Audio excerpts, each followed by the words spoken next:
오늘 사울 보시면은 사울이 변화를 받았습니다.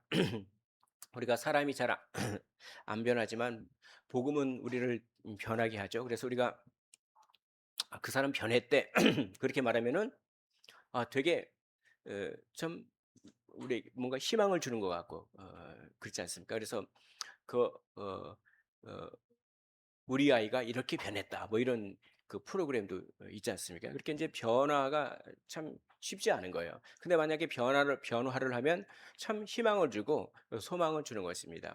사울은 어떤 사람이었냐면 예수 믿는 사람을 잡아 죽였던 사람이죠. 그래서 사람은 잘 안 변할 것 같은 사람인데 사울이 변해 버렸어요. 참 우리에게 이게 희망과 소망을 주는 것이죠. 사울이 예수님을 만나서 부활하신 예수님을 만나서 하나님의 일하심을 경험함으로 말미암아 변화를 받았는데 두 가지로 변화를 받았습니다. 첫째는 20절에 나와 있습니다. 20절 보시면 즉시로 각 회당에서 예수가 하나님의 아들이심을 전파하니 예수가 누구의 아들이라고요? 하나님의 아들이라고 전파했어요. 와, 변했어요. 옛날에는 예수님을 그쵸. 나무에 달려서 죽은 사람은 하나님의 저주를 받은 자다라고 하는 것이 신명기에 있기 때문에 그 신명기의 말씀을 의거해서 예수님은 십자가는 나무잖아요. 그 십자가에 달리면 나무에 달린 거잖아요. 그러면 신명기에 의하면은 예수님은 저주받은 거잖아요, 하나님께. 그래서 예수님은 하나님께 저주받은 자라고 이렇게 생각했어요. 근데 지금은 예수가 하나님의 아들이라라고 예수님에 대한 무엇이요? 예수님에 대한 생각이 바뀌었습니다. 그리고 22절 보겠습니다. 22절 보면 사울은 힘을 더 얻어 그다음에 뭐라고 돼 있냐면 예수를 그리스도라 증언하여 예수를 그리스도라 증언했습니다. 전에는 예수가 무슨 저주받은 자가 무슨 구원자야 무슨 그리스도야 예수는 하나님께 저주받은 죄인일 뿐이야라고 했는데 지금은 예수를 우리의 구원주인 그리스도다라고 이렇게 예수님에 대한 생각이 변화되었습니다. 예수님에 대한 생각이 바뀌었어요.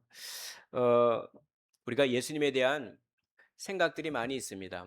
어떤 사람은 예수님을 그냥 좋은 교사로만 생각해요. 그러면 예수님께 대해 그냥 좋은 말씀, 그냥 삶의 지혜 이런 것만 들으려고 해요. 어떤 사람은 예수님을 어떻게 생각합니까? 예수님은 내가 힘들고 어려울 때 나를 도와주는 분으로만 생각해요. 그러니까 힘들고 어려울 때 예수님께 나와 도와달라고 기도하는 건 맞아요. 그런데 예수님은 그런 분만이 아닙니다. 또 어떤 사람은 어 예수님을 뭡니까? 4대 성인 중에 하나라고 생각하면 좋은 사람이지. 그러나 예수님이 우리를 구원한 구원주요 예수님이 하나님과 동등된 하나님이라고 생각하진 않습니다. 그러니까 그 사람이 예수님을 어떻게 생각하느냐에 따라서 그 사람의 인생이 완전히 달라지는데 사울은 예수님에 대한 생각이 바뀌었습니다. 예수님에 대한 생각이 하나님의 아들, 하나님의 아들이라고 하는 것은 하나님과 똑같은 분이라는 동등된 분이라는 뜻이죠. 또 그리스도, 우리를 구원한 그렇게 예수님에 대한 생각이 바뀌었습니다. 또 사울은 무엇이 변했느냐? 열심의 방향이 변했어요. 사울은 되게 열심히 해요. 여기 보면은 20절에 보겠습니다. 20절에 즉시로 뭡니까? 미루지 않았다라고 합니다. 미루지 않았어요. 여기 말하는 이 20절에 말하는 즉시로라고 하는 단어는 이 신약에 좀 몇 번 나옵니다. 어디 나오냐면 그 예수님께서 그 사도들을 베드로와 요한 이런 사도들을 부를 때 사도들이 뭡니까? 그물을 곧 버리고 예수를 따랐더라라고 할 때 이 곧이라고 하는 단어와 여기 오늘 말씀에 즉시로라고 하는 헬라어 단어가 똑같아요. 그러니까 뭡니까? 미루지 않았던 거죠. 얼마나 열심입니까? 오늘 할 일을 내일로 미루고 거룩한 일을 막 미룰 때가 얼마나 많습니까? 그런데 사울은 즉시 또 여기 회당에서 예수가 하나님의 아들이라고 선포하니까 21절에 보니까 듣는 사람이 다 놀라 말하되 이 사람이 예루살렘에서 이 이름을 부르는 자를 멸하려던 자가 아니냐. 예수 이름을 부르는 자를 죽이려고 하는 사람이 오히려 지금 예수가 하나님이라고 부르고 있으니까 막 놀라는 거예요. 오늘 어떻게 이런 일이 이루어지고 있지? 이라고 합니다. 이게 굉장히 어려운 일인데 뭐냐면 이 회당에서는 그 예수님을 핍박하고 그렇게 예수 믿는 자를 박해하려고 했던 유대인들이 많이 있었어요. 그러니까 이 유대인들이 예전에는 사울을 좋아했어요. 왜냐하면 예수님을 핍박하고 막 잡아 죽이려고 했으니까. 근데 사울이 이제는 변화하여서 예수님을 하나님의 아들이라고 하니까 그 말을 들으면 처음에는 놀랍고 당황하다가 나중에는 어떻게 될까요? 막 화가 나는 거죠. 저 배신자, 저 변절자, 막 그러잖아요. 그러니까 막 그러면서 그러니까 이 눈총이 따갑기 시작하죠. 근데 그게 굴하지 않아요. 자, 22절을 한 목소리로 읽어보겠습니다. 시작. 사울은 힘을 더 얻어 예수를 그리스도라 증언하여 다메섹에 사는 유대인들을 당혹하게 하니라. 아니 저 배신자 배신자라고 하면서 막 화나는 분노하는 눈빛을 막 보냈어요. 근데 위축되기는커녕 어떻게 합니까? 22절에 힘을 더 얻어. 이건 자기가 힘을 낸 게 아니죠. 힘을 얻은 거죠. 누가 힘을 주셨을까요? 성령이 힘을 주셨죠. 그래서 힘을 더 얻어서 이제 예수를 그리스도라고 그렇게 뭡니까? 그렇게 비난을 감수하고 또 죽음을 감수하고 복음을 전할 정도로 열심히였었어요. 그래서 23절에 여러 날이 지남에 유대인들이 사울을 죽이고자 공모하니라고 이 죽음을 각오하고서라도 이렇게 복음을 전할 정도로 아주 열심히 있었어요. 그리고 여기 보십시오. 29절에 보니까 또 주 예수의 이름으로 담대히 말하고 헬라파 유대인들과 함께 말하며 변론하니 그 사람들이 뭐 하려고요? 죽이려고 힘쓰고는 아니야. 한 번도 아니고 여러 번 한 번도 아니고 거듭해서 죽음을 각오할 수 있다고 하는 것은 이거는 진짜 대단한 겁니다. 어쩌다 한 번이 아니라 여러 번 이 사람도 죽이려고 저 사람도 죽이려고 하고 거듭되는 죽음의 위협 가운데서도 복음을 전하려고 하는 이 열심이 있었다는 거예요. 사울은 원래 열심히 있었습니다. 사울이 없던 열심이 생긴 게 아니에요. 원래 사울은 열심이었어요. 그래서 예수님을 믿는 사람을 뭡니까? 죽이려고도 열심히 했어요. 그래서 저 공문을 받아 가지고 다메섹까지 가서 죽이려고 했지 않습니까? 열심이 없었던 게 아니에요. 중요한 건 무엇입니까? 사울이 뭐가 바뀌었죠? 열심이 없던 열심이 생긴 게 아니라 열심의 방향이 바뀐 겁니다. 예전에는 자기를 드러내기 위해서 열심이었습니다. 나는 이 정도로 유대교회 열심이야. 예수님을 믿는 사람을 잡아 죽일 정도로 나는 유대교회 열심이야 라고 하면서 자기를 드러내려고 열심이었습니다. 그러나 지금은 열심의 방향이 바뀌었어요. 그리스도를 전파하기 위해서 열심히 죽음을 무릅쓰고 그것도 여러 번 거듭해서 그리고 즉시로 미루지 않고 그러니까 열심의 방향이 바뀐 것이죠. 참 아무리 좋은 성능이 좋은 자동차도 반대 방향으로 가면 무슨 소용이 있겠습니까? 아무리 빠른 비행기도 1도만 틀어지면 비행기가 있는데 1도만 틀어지면은 나중에 도착지가 완전히 다른 나라가 되어 버리겠죠. 방향이 중요합니다. 우리가 질문을 해야 돼요. 여기 계신 모든 분들 제가 이 말씀을 준비할 때 하나님께서 저에게 계속 질문하셨습니다. "왜 그렇게 열심이냐?" 이렇게 질문하시더라고요. 모든 사람들 다 열심입니다. 어떤 사람은 먹고 살기 위해서 열심입니다. 어떤 사람은 뭡니까? 자기를 드러내고 과시하기 위해서 열심입니다. 어떤 사람은 재밌고 그것이 쾌감을 주고 그러기 때문에 열심입니다. 그러니까 그런 거는 열심의 방향이 다 자기의 욕심과 탐심입니다. 그래서 질문을 하라는 거예요. 열심히 사셨죠? 여기 계신 모든 분들 인생을 열심히 사시지 않았습니까? 근데 여기에다 질문하라는 겁니다. 왜 그렇게 열심히 사셨습니까? 이 질문을 한번 마음속으로 답해 보십시오. 아, 내가 벌어먹기 위해서, 내가 잘 살기 위해서, 내가 다른 사람들한테 좀 부러움을 사기 위해서 그렇게 그런 것도 중요합니다. 그런 것도 아예 무시하라는 건 아니에요. 그러나 궁극적인 목적은 그게 되어서는 안 되고 뭡니까? 하나님께 영광 돌리고 그렇죠? 주의 복음을 어찌하든 전파하기 위해서 내가 뭐든지 열심히 살았다라고 한다면 올바른 방향인 것이죠. 그러나 그렇지 않았다면 우리의 방향이 잘못된 것입니다. 그래서 우리가 한번 생각해 보시길 원합니다. 나의 열심은 내가 무엇 때문에 이렇게 열심히 살았는가? 예. 똑같이 맷돌질을 하는 거예요. 그 맷돌. 예전에 저도 맷돌질을 해 봤어요. 우리 집에 맷돌이 있었는데 이 콩국수를 엄마가 했는데 콩을 해서 불 막 이렇게 콩을 막 불려 가지고 그래서 이제 뭐 맷돌이 이렇게 무거워요, 맷돌. 그걸 갖다가 해 가지고 콩을 탁 해서 촤악 갈아 거예요. 갈아 가지고 야 근데 그 맛있더라고요. 어렸을 때 그걸 해 봤는데 제가 이 얘기를 왜 하죠? 마태복음에 나와요. 맷돌질을 막 하는데요. 두 사람이 맷돌질을 해요. 맷돌질을 막 하는데 이 사람도 맷돌질하고 저 사람도 맷돌질해요. 똑같이 해요. 눈에 보기에는 이 사람도 맷돌질한 거고 저 사람이 맷돌질해요. 사람이 보기에는 똑같아요. 근데 한 사람은 천국으로 가요. 한 사람은 지옥으로 가요. 한 사람은 하나님께서 데려가세요. 어, 그 한 사람은 안 그래요. 뭡니까? 똑같이 하더라도 동기가 틀린 거예요. 동기가. 이 맷돌질을 해서 이걸 통해서 내가 이걸 먹고 감사해서 힘을 내서 하나님께 영광 돌리고 복음을 전해야겠다. 이런 동기로 맷돌질한 거가 이거 맛있겠다. 맛있겠다. 하면서 예, 내 탐심을 위해서 막 그렇죠. 그리고 회사를 다니든 장사를 하든 뭘 하든 다 동기가 중요합니다. 그 열심의 방향이 정말 사울처럼 바뀌셨으면 좋겠습니다.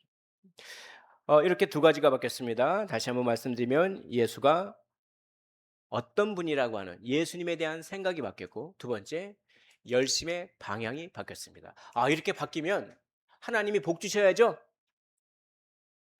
내가 예수님에 대한 생각이 바뀌고 열심의 방향이 바뀌고 그러면 하나님 복 주셔 가지고 만사 형통해야 되죠. 교회 잘 다니고 예배 잘 드리고 막 기도 열심히 하고 그러면 만사 형통이죠. 근데 그게 아니에요.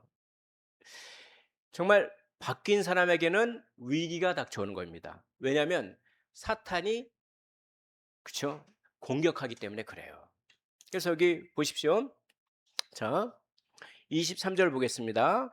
23절 우리 한 목소리로 한번 읽어보도록 하겠습니다. 23절입니다. 우리 시작.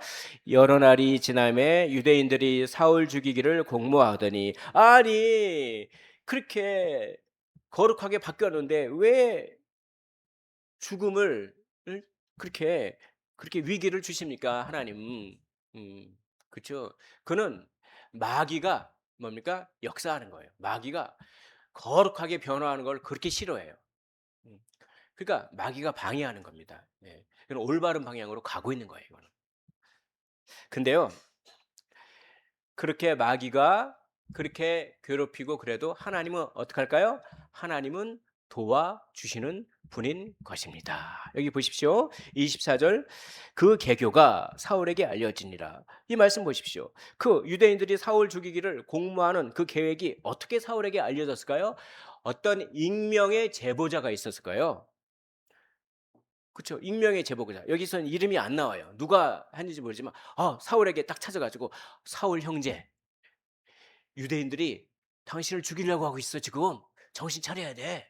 예. 그래서 막 당신을 죽이려고 막 찾아다니고 있어 하는 익명의 제보자를 하나님께서는 예비해 놓으신 거예요. 하나님은 도와주시는 분이신 줄 믿으시기를 원합니다. 그렇죠? 그러니까 그래요? 그야 사울에게 알려져 가지고 근데 성을 지키는 거예요. 성문을 지키는 겁니다. 고대 사회에서는 성문 앞 광장에서 재판도 이루어지고 그게 시장이에요, 시장. 거기서 물건도 사고 팔고 사람들이 많이 있었어요. 그리고 성 밖을 빠져나가기 위해서는 성문을 반드시 통과했어야 돼요. 성문을 지키고 있는 거야. 심지어 밤에도 그냥 불침번을 서가면서 몇 교대로 지키고 있는 거예요. 사울이 거기 딱 지나가기만 하면 죽이려고. 그러니까 어떻게 합니까? 사울의 제자들이 이 광주리 이 큰 광주리 사람이 하나 들어가는 이 광주리에다가 줄을 매달아 가지고 밤에 성벽으로 달아서 내리는 거예요. 그러는 거예요. 여기 보십시오. 25절 보겠습니다. 그의 제자들이 밤에 사울을 광주리에 담아 성벽에서 달아 내리니라. 이렇게 하나님은 도와주시는데 누구를 통해서 도와주십니까? 사람을 통해서 도와주시는 것입니다. 대부분 하나님께서는 기적을 베푸실 수 있어요. 홍해 바다를 가를 수가 있으십니다. 그리고 각종 기적을 얼마나 많이 베푸실 수가 있습니까? 그러나 대개 하나님은 기적을 통해서도 역사하시지만 사람을 통해서 일하시는 거예요. 돕는 사람을 익명의 제보자를 붙여주시고 사울에게 제자를 붙여주셔서 광주리에 달아 내리게 하는 것이죠. 이렇게 하나님은 위기 가운데 우리를 도와주시는 분이다라고 하는 것이죠. 근데요, 위기가 또 와요. 여기 보겠습니다. 26절에 사울이 예루살렘으로 갑니다. 그래서 제자들을 사귀고자 해요. 근데 다 두려워하는 겁니다. 그래서 그가 제자됨을 믿지 아니하니. 예루살렘에 가가지고 이제 내가 이제 죽을 고비를 넘기고 다메섹에서 예루살렘에 와서 이제 다 우리 믿는 사람들끼리 서로 위로받고 교제하고 그러면 얼마나 좋습니까? 그런데 예루살렘에 신자들이 사울을 믿지 못하는 거예요. 당연하죠. 며칠 전까지만 해도 예수 믿는 사람을 다 잡아 죽였지 않았습니까? 저라도 못 믿겠어요. 이게 예수 믿는 척하면서 우리에게 들어와 가지고 다 잡아 죽이려고 하는 건 아니냐? 막 그렇게 생각했을 거예요. 이때 참 외로웠을 겁니다, 사울은. 왜냐하면 예수 믿지 않는 사람에게도 박해를 당하죠.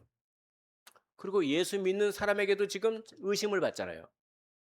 참 때로는 이런 종류의 외로움이 있습니다.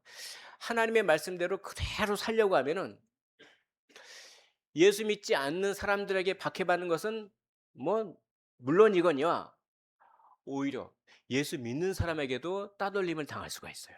그런 종류의 외로움이 있습니다. 사울이 얼마나 외로웠을까요? 근데 그때 하나님은 또 도와주시는 것이죠. 누구를 붙여주십니까?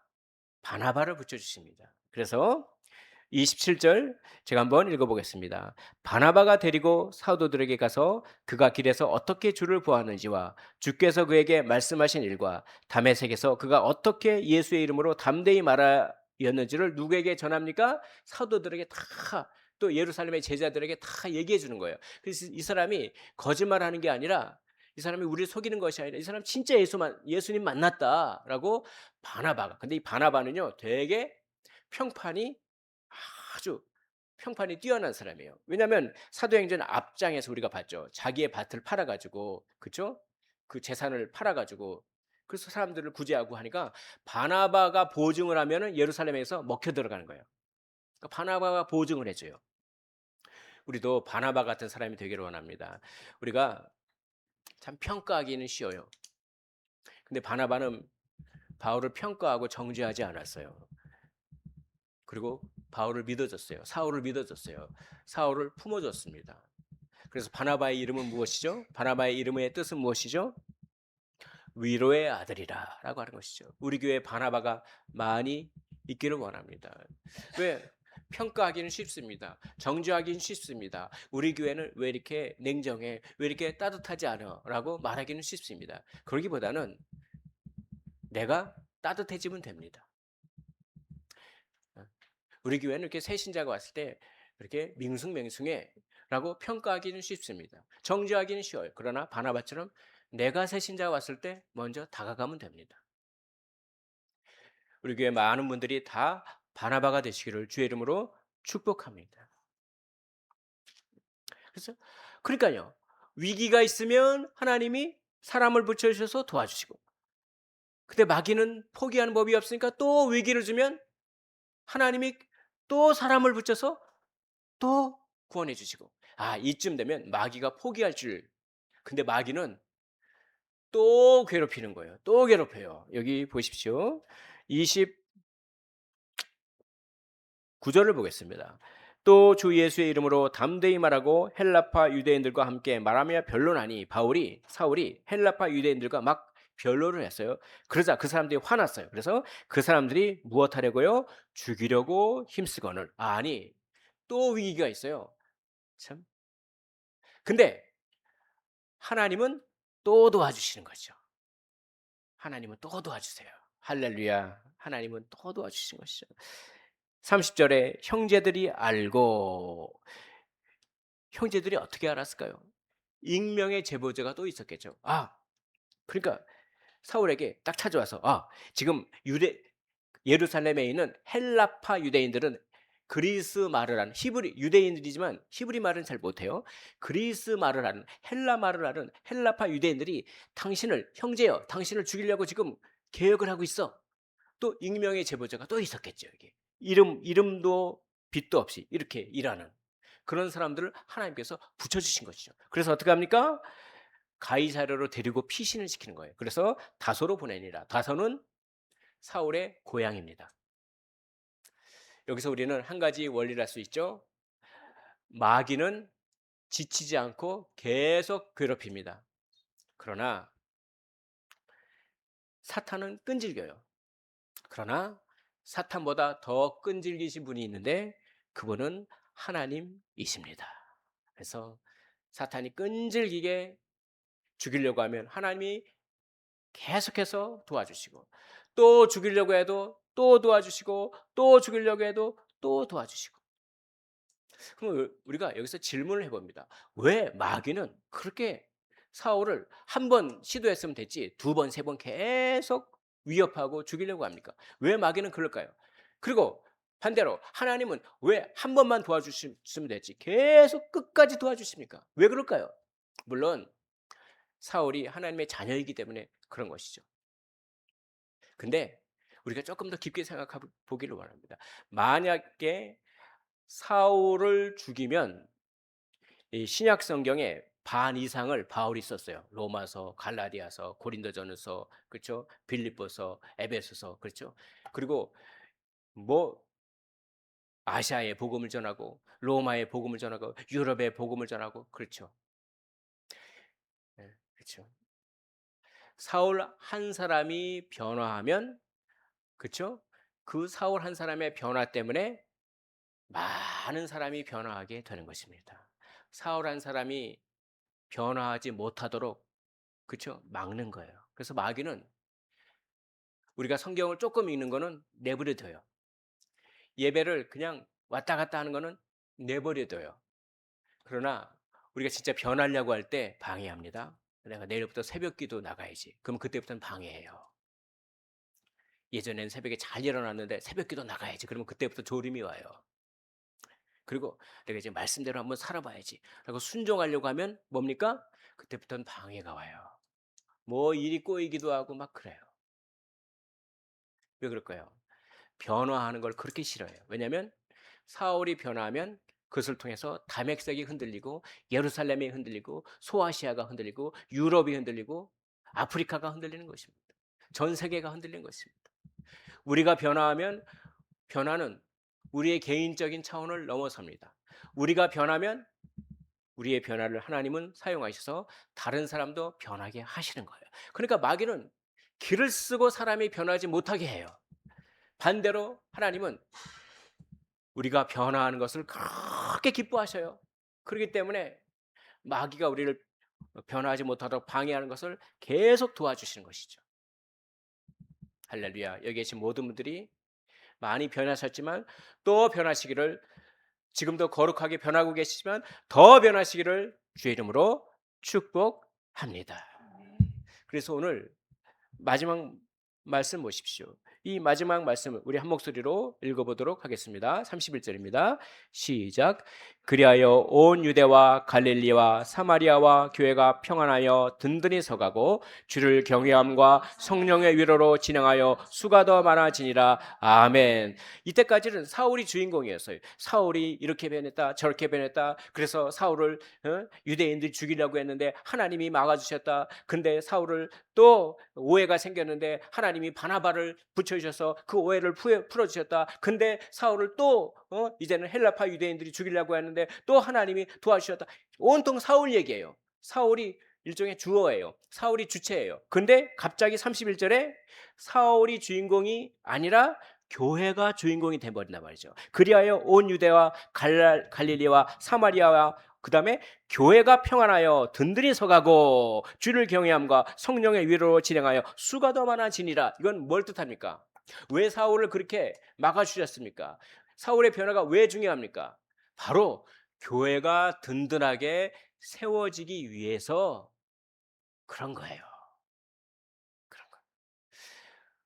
우리가 변하면 우리가 변하는 만큼 우리 교회가 변하고 우리 교회가 든든해지고 우리 교회가 부흥될 줄로 믿습니다.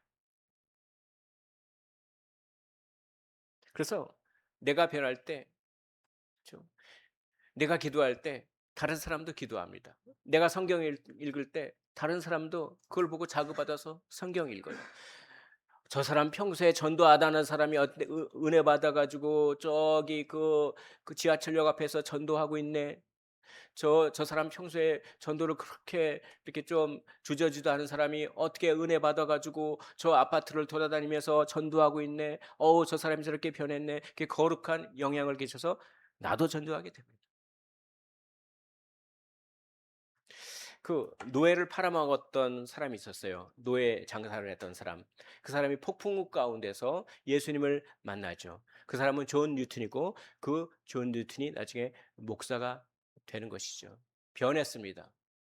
그렇게 사람을 팔아먹어서 돈을 받았던 사람이 이제 변했어요. 그 사람이 목사가 돼서 이제는 노예제를 폐지하기 위해서 그렇게 열심히 노력하고 복음을 전했습니다. 그분이 이제 죽을 때 이런 말을 남깁니다. 내 기억력이 다 쇠하해졌다. 내가 젊을 때는 총기도 많이 있었지만 이제 기억을 별로 못한다. 근데 내가 진짜 기억할 수 있는 것, 내가 명확히 기억할 수 있는 것 두 가지가 있다. 하나는 내가 큰 대역죄인이었다는 사실을 나는 기억한다. 두 번째, 그럼에도 불구하고 예수님은 나의 위대한 구원주였다라고 하는 사실, 이 두 가지는 내가 기억한다. 그러면서 그분이 변화되어 시를 쓰고 거기에 곡조가 붙여집니다. 그것이 오늘 우리가 불렀던 찬양입니다. 나 같은 죄인 살리신 주 은혜 놀라워. 잃었던 생명 찾았고 광명을 얻었네. 전에는 제가 하나님의 시야에서 가려지고 하나님께 잊혀진 존재였고 마귀의 자녀였습니다. 그러나 제가 변하여 이제는 하나님께 발견된 하나님의 자녀입니다.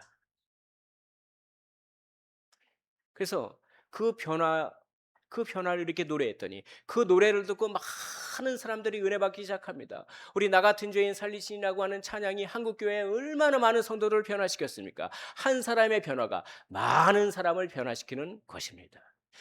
사울의 변화는 많은 영혼들을 주께로 돌아오고 아시아와 유럽과 아프리카에 교회가 세워지고 대한민국에 제가 예수를 믿게 하는 것입니다. 오늘 본문은 온통 변화를 말합니다. 그러므로 우리도 변화해야겠죠.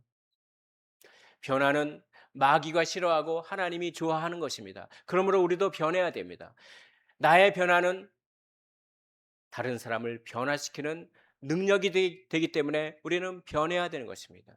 우리가 사울이 변했듯이 예수님을 바라보는 눈이 변하기를 원합니다. 예수님에 대한 생각이 변하기를 원합니다. 예수님이 단지 나를 도와주고 단지 나는 예수님을 좋은 분으로 생각하고 예수님을 좋아하기만 하는 것이 아니라 예수님에 대한 생각이 변해서 예수님이 그리스도요 살아계신 하나님의 아들이라고 하는 것은 뭐냐? 예수님을 좋아만 하는 것이 아니라 예수님이 나의 생명조차도 요구하실 수 있다라고 하는 것을 인정하는 것입니다. 또 우리가 열심의 방향이 바뀌기를 원합니다. 무엇 때문에 이렇게 열심히 사셨습니까? 이제는 나의 어떠함을 위해서 열심히 사는 것이 아니라 그리스도를 위해서 열심히 사시기를 원합니다. 말이 바뀌기를 원합니다.